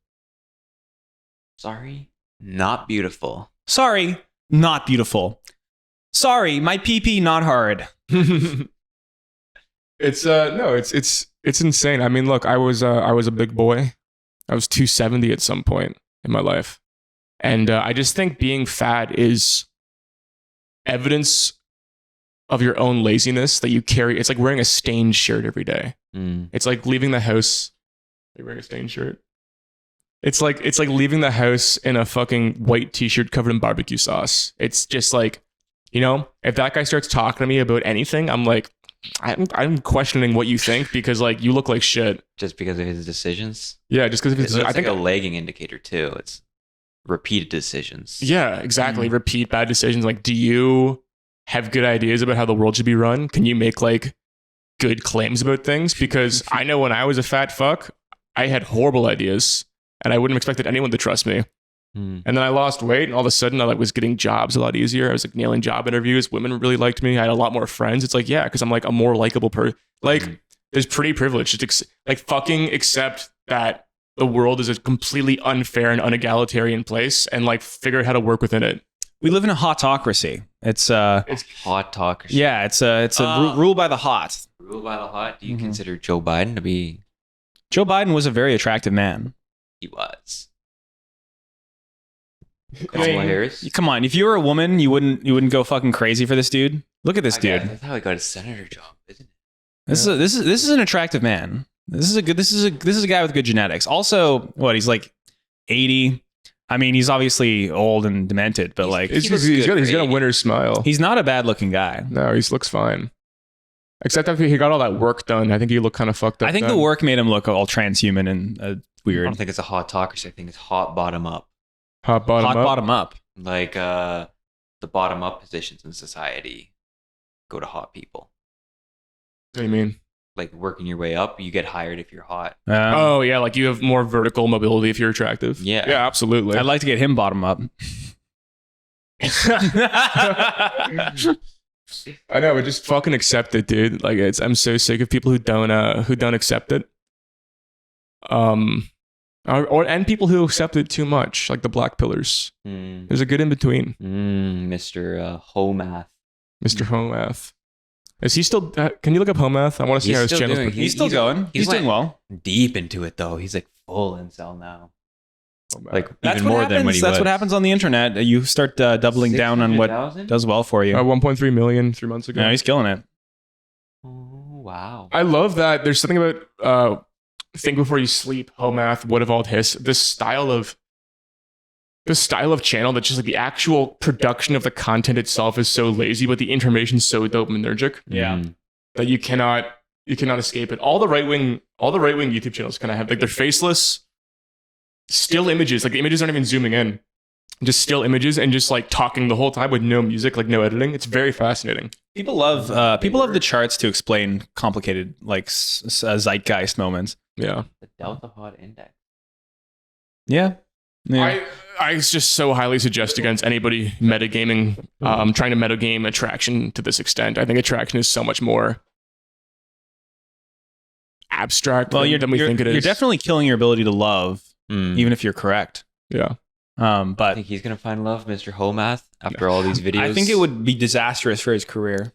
Yeah, if he fell in love. Imagine him on a Tinder date. It's like they're on like date 4, and she's like, "Hey, are you the chart guy?" And he's like, I hope he falls in love and he makes videos about like how in love he is. Oh, that would be sweet. I love my wife. Episode number 37.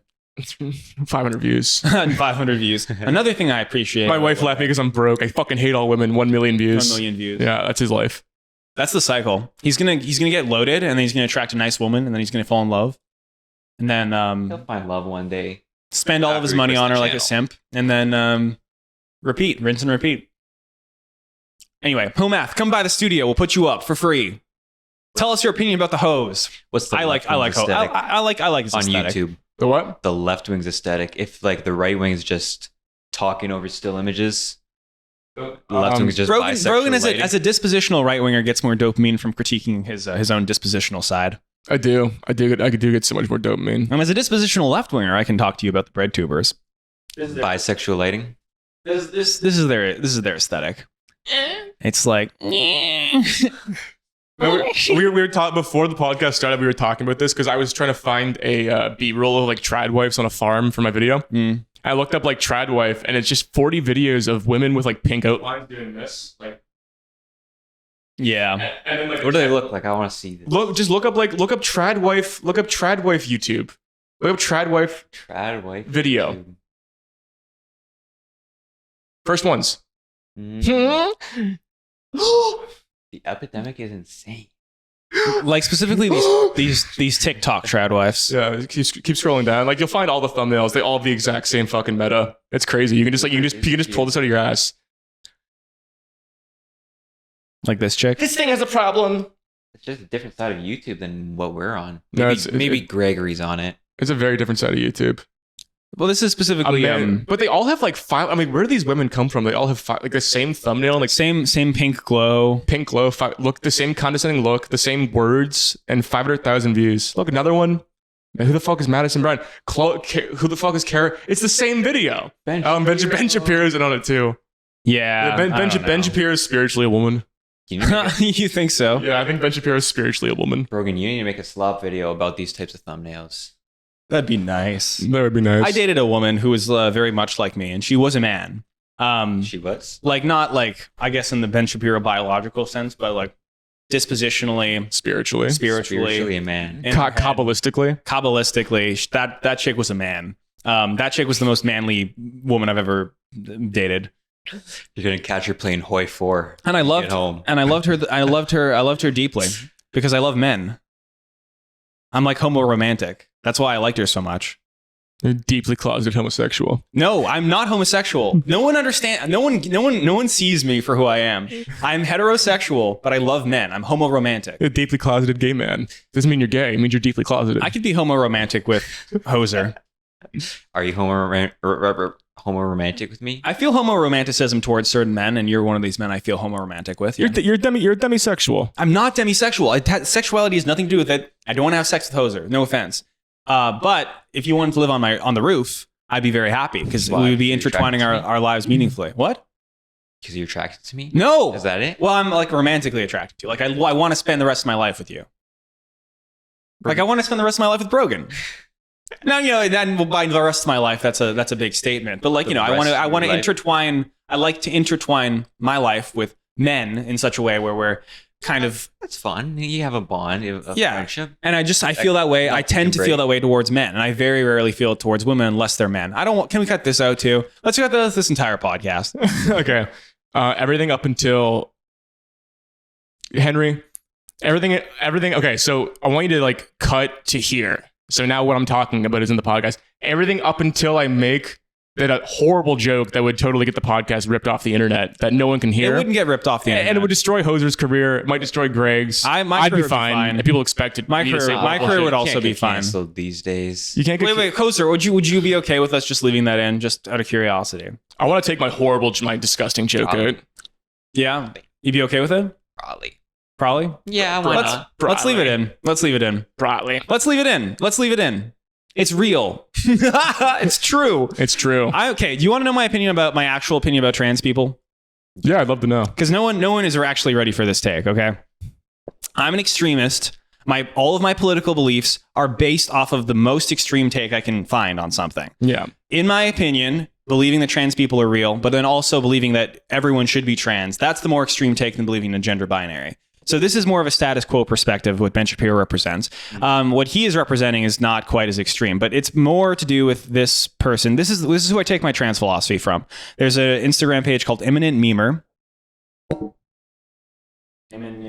That's my relationship. Every third hetero couple. Did you check out that Salon article I sent everyone? Most racist in hetero. This is exactly that's the exact dynamic in my relationship. This person. They're very like anti-centrist queer, where they don't want to be accepted into society. Like they're like, I don't want society to accept me. This is JJ, for example. He's very much like, be a good queer, fit into society. I am pro like, be the kind of queer that is like overtly disruptive and ugly and destroys society. Like this one, down with transphobia, down with cis society, trans power, sort of implying there should be some more trans mass shootings. This is like how you be trans, in my opinion, as a direct gender individual. You tear everything down? Yeah, exactly. I am pro tearing things down from any perspective, and this is the left wing perspective on how to tear down society. What's the right wing trans perspective on how to tear it down? The right wing trans perspective? Yeah. On how to tear down society? Yeah. Well, it's like, I guess it's just like fascism, probably. Or like Iran. Iran. They forced their the Iranian. Okay, this is another thing. Another Hassan moment on the pod. No. I'm not bringing up Hassan. I'm never bringing up this. Are you sure? Never. Okay, T dropped the LGB. This is one of my favorite accounts.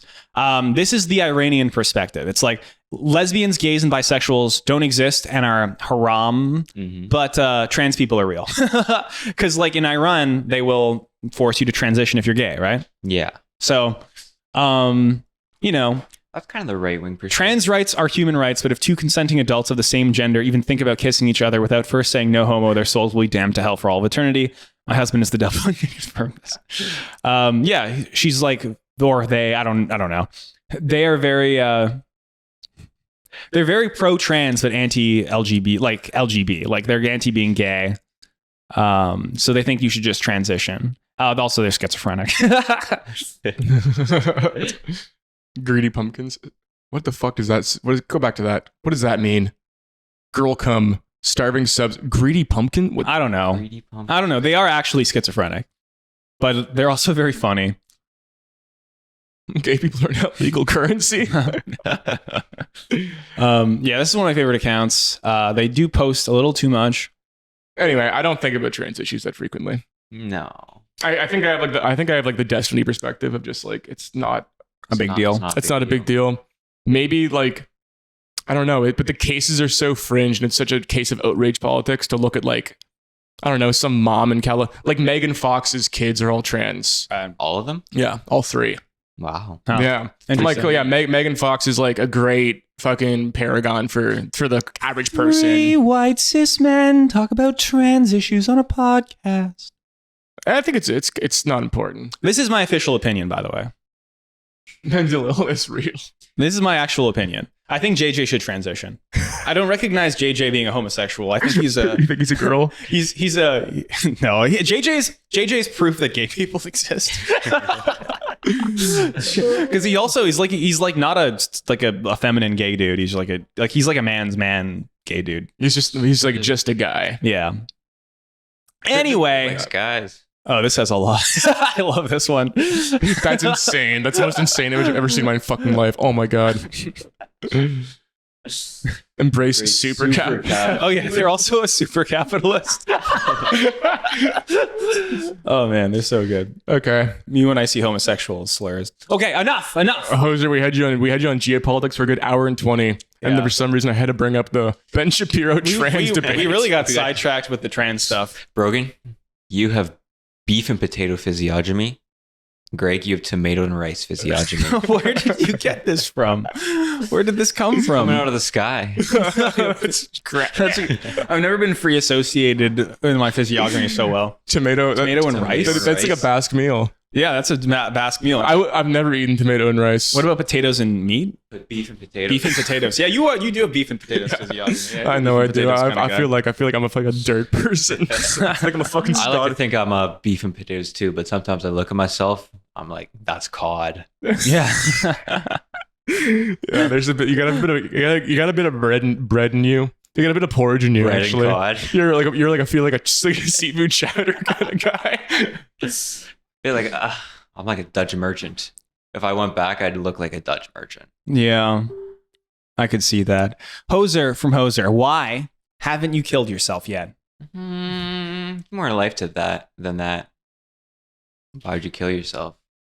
More life than that? More to life than that. More to life than killing yourself? Yeah, why give up? Yeah. You seem like a mentally stable guy. Mostly, yeah. Do you have issues? No. I don't think so. You guys both have this fucking thing where you're just like with the biggest shit-eating grin. Like everything you say is an inside joke with yourself, but I know it's just your cadence. Like it's your cadence and it's your cadence. Yeah, I know you're sincere. You've got a bit of... I've been told that I like shake my head sometimes. Yeah, you got a bit of that dry pan irony. Yeah, like that Norm Macdonald shit. And we're both from Ottawa. Well, I'm not from Ottawa. Well, you lived in Ottawa once. Max is the same thing. Ottawa just creates fucking like irony poisoned fucking, and that's where Norm Macdonald's from too. Yeah. He's from Ottawa. Yeah, what the fuck about Ottawa creates? It's just like the way that Ottawa is, I think. But also, Gavin McInnes went to Carleton. Yeah, that's true. Oh my god, yeah. Leader of the Proud Boys. Where did you grow up again? Elliott Lake, Northern Ontario. Let's pull that up. Henry, pull that up. To you, right? Henry, that's what. That's Henry, pull that up. Henry, that's where I grew up. Henry, pull that up. Henry. Oh yeah, Henry's not here. You and Gavin McInnes are from the same town. It's by Sudbury. Wow. No, Gavin McInnes. Elliott Lake, not Sudbury. But Elliott Lake. Forgot. It's the oldest town in Canada. Wait, he grew up in Elliott Lake? No, I grew up in Elliott Sorry, I thought you Lake. said Gavin McInnes grew up. I'm like, oh, you both grew up in Elliott Lake. Okay. Nordic town site. That's why it does so well. Elliott Lake. Oh, wow, there it is. You got a McDonald's. Post mining town. You got a Mackie D's. You got Stonebridge Golf Course. You got fucking Sheriff Creek Wildlife Sanctuary. It looks like a normal Canadian suburb. Wow, it looks like a normal Canadian, but plopped into nowhere. Plopped into nowhere? Yeah, that's where the uranium was. Huh. Did you... There a fentanyl crisis there yet? Yeah, you guys got fent? My town's getting... So. You can't call yourself a developed city unless you have fent. My town's getting a little fucked up with the fent. The fent and the Indians. That's like a hallmark of a developed Canadian town now. Is fent and Indians. Yeah. There's some Indians in LA Lake now. I don't think there's any. I don't think there are any jobs for them to be attracted by. Can we ask you to what if altist? Wait, do you fly in or drive in? I drive in. Okay. That airport's non-functional. What if altist Canada? Like where's Canada going? Are we gonna get annexed? Get annexed? Oh. I think we're gonna get annexed. I like that theory. Annexed? What? What's the point? Because the climate crisis of 2040, there's going to be water wars over here, and then they're going to need our water, so they're going to annex us. No, and then we're going to have all this beautiful land for them to take. Just trade with us. Yeah, but they have guns, and we don't have guns, so they can just take us over. The U.S. has enough water; they'll be fine. The U.S. has whole lakes. The U.S. will be fine. They have half the Great Lakes. We're probably have skirmishes over the Great Lakes. Yeah. Okay. The U.S. has a giant. Do I need to show you the what if altist thumbnail again? I do. What Pill me. Altist? This is what. Oh, of course, man. See, it's over meme. That arrow goes there. Yeah, that arrow goes up. That one goes down. Basically, that one turns green. Basically, America annexes. This is kind of a diagolon sort of situation. Plus, no one cares where I'm from. Yeah, no, just everyone forgets about the Maritimes. They're like, we're gonna go somewhere. They're like, we'll just put this over here. Newfoundland's biggest export was cod oil for a long time. Cod oil. Cod oil. That's a good oil. No, it's not. Omega-3? No, they'd burn it for lanterns. It's lantern oil. Oh, and it's not good for you. It's good for you, but it's just like at one point was a big export for like naval things, and now it's like a collapsed market. Huh. There was so much. Sorry, I'm stealing your tangent. There's so much cod. I didn't have a tangent here. So there's so much cod in Newfoundland that they would. Sorry, can you pull up a map? Sure. Go to map. Go to Elliott Lake. Just Google Maps. The tab you already have open. Yeah. Go over to Newfoundland. See how all around Newfoundland is flat. See like the water go down south. Newfoundland Island. Yeah. That's Labrador. Oh, I don't know geography. Fucking dude, it's the giant island. The big island. The other island. Oh yeah, New Brunswick. Shut the fuck up. Here, you can do it. I don't know Canada. You're fucked up, dude. Canada. Okay, do you see how all the water around Newfoundland's super shallow? See how it gets like really dark blue? Yeah. On the outside? So that's like this continental shelf that it's super, super shallow. And that's where all the cod was. And there was so much cod outside Newfoundland that ships would literally just like lower buckets into the water and pull up like buckets full of cod. Like it was like just cod. There was nothing else. And they shipped out so much cod oil to lanterns, like Cannonball, fucking just grease in general. It was their biggest export. And then after that, that industry collapsed. Newfoundland's been struggling ever since. Damn. Yeah. They overfished? They kind of overfished, but it's just like there's better lubricants. Cod oil was like one of the world's best lubricants. What about omega-3 oil? We need that. We need fish oil. That's a small market. That's a small market. I mean, they would use cod oil to like lubricate engines. Yeah. We don't do that anymore. Imagine how stinky that'd be. That'd be pretty stinky. Does Newfoundland have oil now? I don't know what Newfoundland has. They have the highest fucking taxes, and they're the nicest people. This is an uninhabited island. It's not uninhabited. There's St. John's. No, there's nobody here. St. John's. There's a little speck here, and that's it. God, I fucking love Newfies. Oh my god, I love Newfies. I love Prince Edward Island. I hate New Brunswick. I don't know what's wrong with New Brunswick. They're like they're half French. They're half French. They're like yuppies. They're like Canadian yuppies. I don't know what their issue is. Yeah, part of me wants to live here. Nova Scotia. Nova Scotia's got an issue. We have not integrated our shadow. So every man from Halifax, every girl I dated in Halifax or like slept with, they would always have some horrible story about their ex-boyfriend, like beating them and like locking them in their fucking apartment. And they'd show me their ex-boyfriend. It'd be like a 5'8" dude with black nail polish every fucking time. Yeah, that radicalized you against the left presenting men. The left presenting men, because they don't integrate their shadow. They're like, they're all like fucking 35 too. They're like, I love music. Brogan used to have black nail polish. I used to wear black nail polish. Because it was the Nova Scotian meta. You're a little fucking bitch. They're like 35-year-olds are like, I love art and music. My journey's to create. and they're very left wing, and then their girlfriend like slightly disagrees with them, and they fucking beat their girlfriends and like to say they're gonna kill themselves. Every fucking Halifax guy is like, if you don't bring up me, I'm gonna kill myself. And then they go out in public with their girlfriend. They're like, "Hi guys, I'm with my girlfriend. We're gonna go to the basement show later." Yeah, Brogan's the inverse, where it looks like he's gonna beat his girlfriend, but then he actually treats her very well. That's what you want to be. Treats her extremely well. You got radicalized against the Halifax lifestyle. Yeah, You're that's a Truro boy. every Halifax man's like that. Some Truro as well. I don't know what their issue is. They have nothing. That's what it is. They have fucking nothing to offer the world. They're pathetic little fucking worms. Okay. Moving on. You see that Geography by Jeff thumbnail? Go back to the what if all his. My region got Geography by Jeff right there. 2% of all people.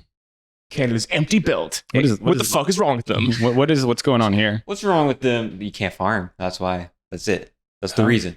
That's it? You can't Why farm. no one lives in red. You should make a why no one lives in red video. I have a big red circle about the Maldives. And it's like why no one lives here? Why everyone lives here. Oh, you did a little subversion. Classic bait and switch. That's like a population density slop. I like that video a lot. Why half of this country lives on one tiny island. After I watched this video, I spent like 2 hours looking at it on Google Maps. It's a fun place. I'd like to go there. Do you like GeoGuessr? You a GeoGuessr fan? As a man interested in geography? I do like it, but I don't play it. Sometimes I'll watch like clips. Okay, all right. We gotta wrap this up. Yeah, I gotta wrap it up. What should we squeeze out of Hoser? Hoser, you've been visiting our studio for the last few days. How's it been? What do you think about the way we live? It's been fun. What do you think about all the people you met? Do you yearn for a community? It's been nice. Not in Ottawa. No, there's nothing in Ottawa. Yeah. There's just fucking detached people. That's why you got to live in our roof. You have friends in Ottawa, but you don't have a big group. No, Unless you do. But I don't. Are you? Do you plan to stay in Ottawa? No. Where are you gonna go? Toronto? Who knows? On our roof? On your roof? Potentially. Prospero. But probably not. I just don't like Toronto as a city. Fair enough. I don't like Toronto either, like as a concept. Just like all the people I know are here. Yeah. That's all that matters to me. Thing. Community. I'll live anywhere if I have community. It's all right. Are Toronto. you Brogan? Are you anti-Toronto? I'm so neutral on Toronto. It's like Brogan's got the wanderlust. He wants to just be anywhere else. Fair enough. I like being anywhere. There's something wrong with the people here. Something wrong with native Torontonians. I could pick apart every region of the city and tell you exactly what's wrong with them. Brogan just doesn't like Canada. You don't like Canada? No, I think it's because I don't like Canada in general that much. Materially, I love the concept. I'm a patriot for the idea of Canada. Toronto has no culture, and all the culture we do have has been shoehorned in the last like 15 years. So like the Scarborough, like North York, like black culture is like super obnoxious because it's very fabricated. The downtown girly, like yoga pants, high ponytail, King West, go to the club. They're fucking annoying. Like the only culture that Toronto really has is like Protestantism and then like Caribbeans. Like the Caribbean culture is great because they're like natural. It's like it exists here normally. Everything else, like the accent that people have adopted, it's just been totally fucking fabricated. All Toronto culture is astroturf. That really bothers me. You don't like those street interviews? It's like Shorty, yo, fucking saga youths. Oh, that's every time. You're like that's our culture. How do you know if a Toronto girl is cheating? How do you know a Toronto girl cheating? She bring her cronies? How do you know if a Toronto ting is wifey type? How do I know a Toronto ting wifey type? Ooh, would you got no cronies, no sidemen? Look, you say we don't have culture. Justin Timberlake, scary clown, fat guy. Matty Matheson's from New Brunswick, from St. John, New Brunswick. And you can tell because he's a yuppie. Huh. It's a yuppie city where the yuppies come from. Huh. Okay, well, maybe we don't have culture. Toronto's 50-50. If you're Canadian and you want money, come here. Yeah. For the love of fucking, and eat. It's your only option. And hang out with like, I love Filipinos. Toronto Filipinos. That's a fucking peak group of people. Oh my God. I would take Toronto Filipinos over like any group of people. He's Filipino.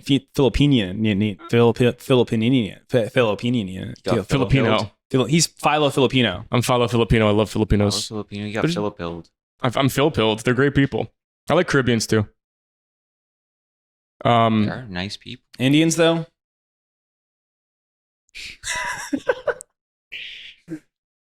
Yeah, that's my take on Toronto. There's only one good place in Canada. I like our Indian population. Yeah. We should get more of them. Right? More? Well, If you like them, certainly you would want more of something you like. we're in the middle of the worst housing crisis on Earth. Yeah. Yeah. Yeah.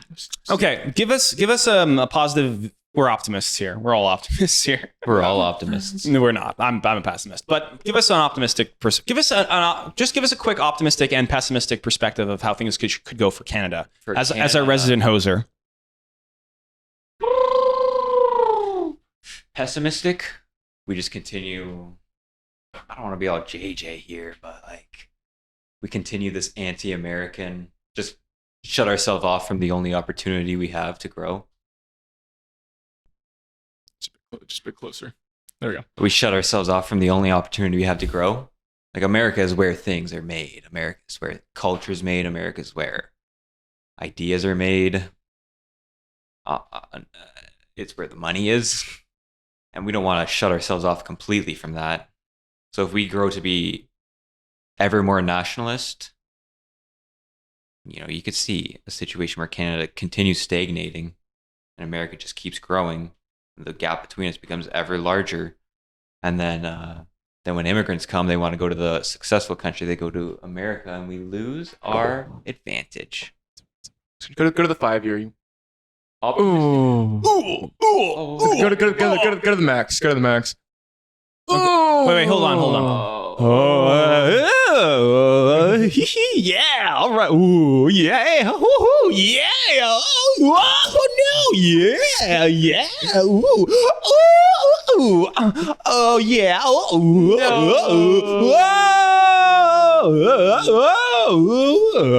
Okay. I'm gonna finish the whole thing.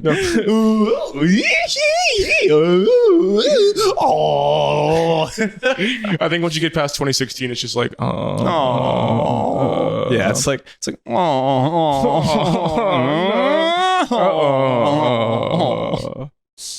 Let's be optimistic about Canada.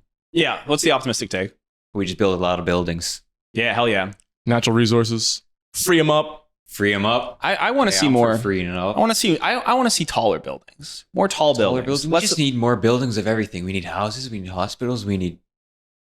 From where I'm sitting, you can see the future tallest building in Canada being built right now. Really? Yeah.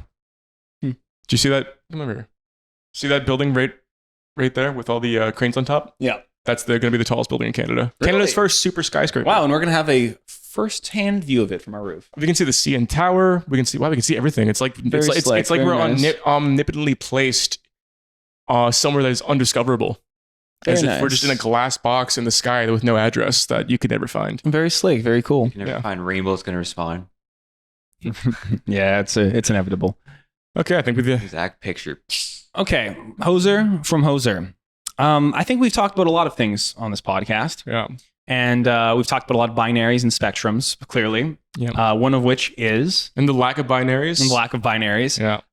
Which I think that horrible joke I made, we already cut it out, the disgusting joke we left it in, and all of our opinions about trans people. What's real? What are you going to see? Which one are you going to see? Which ones were we being ironic about? And if we did cut it out, it'll be on our Patreon, uncut. If we didn't cut it out, cut or uncut. Cut or uncut. Cut or uncut. That maybe the circumcision versus uncircumcision is the real. We're really that's the real horseshoe theory. Just give us a second here. Okay. What's the horseshoe theory here? We didn't think about this. Canada.